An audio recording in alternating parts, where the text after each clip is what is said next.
My name is Sarah, and I've been locked up in this hellhole of a prison for 3 years now.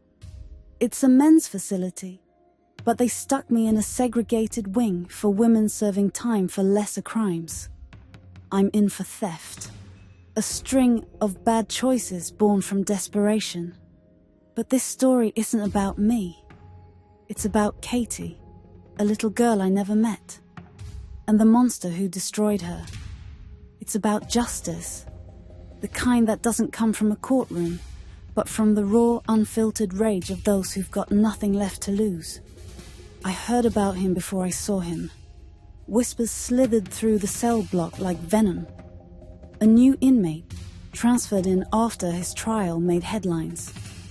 His name was Victor Crane, but no one called him that. They called him the Beast. The guards, the inmates. They all knew what he'd done.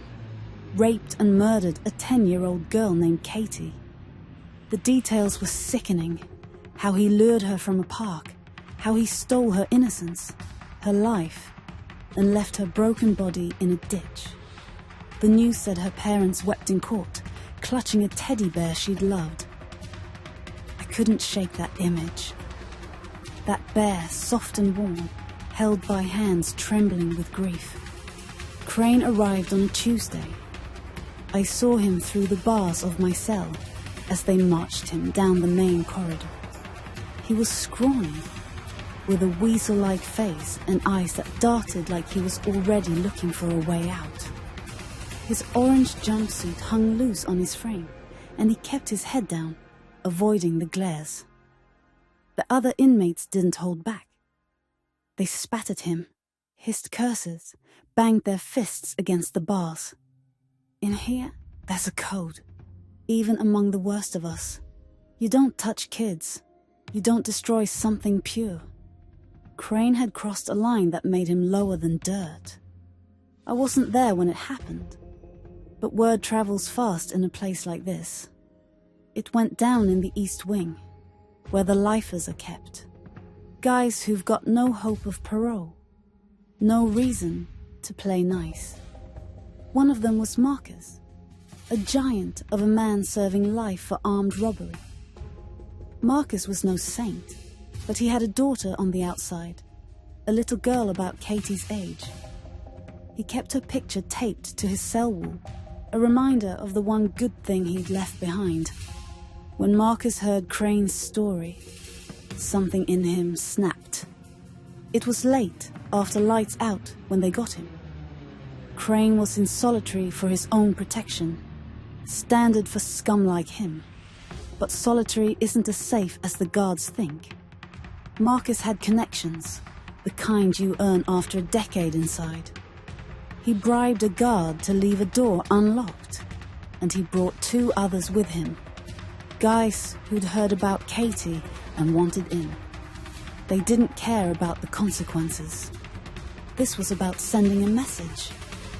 They dragged Crane from his cell. He didn't scream, not at first. Maybe he was too shocked. Or maybe he knew it wouldn't help. Marcus had a tattoo gun, the kind inmates cobbled together from stolen parts. A motor from a CD player, a hollowed-out pen, and a needle sharpened on concrete. The ink was homemade, mixed from burned plastic and spit. It wasn't clean, and it wasn't meant to be.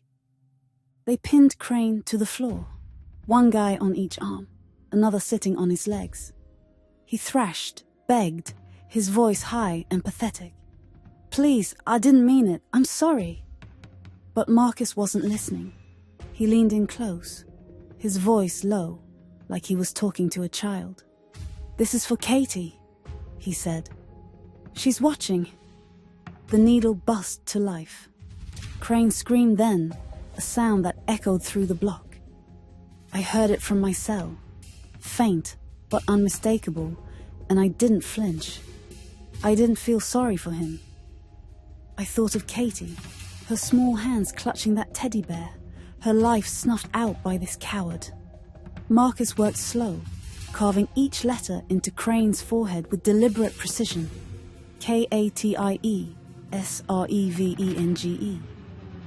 the ink mixed with blood, dripping into Crane's eyes, staining his face.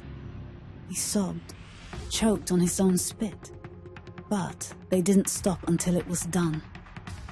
When it was over, they left him there, curled up on the cold floor, whimpering like the child he'd killed. The guards found him in the morning, and the whole prison knew by breakfast. Crane's forehead was a mess, red, swollen, the letters jagged but clear. The inmates cheered when they saw him, a chorus of hoots and whistles. The guards tried to hush it, but they didn't try too hard. Even they knew he deserved it. Crane doesn't leave his cell much now. When he does, he keeps his head down. But it doesn't matter. Everyone sees the tattoo. It's his mark, his sentence, a reminder that even in a place like this, there's a kind of justice. Marcus and his crew got time added to their sentences, but they don't care. They wear it like a badge. And me? I sleep a little better knowing Crane wakes up every day with Katie's name staring back at him in the mirror. I never knew Katie, but I feel her sometimes, like a whisper in the dark. She's not here, but her revenge is.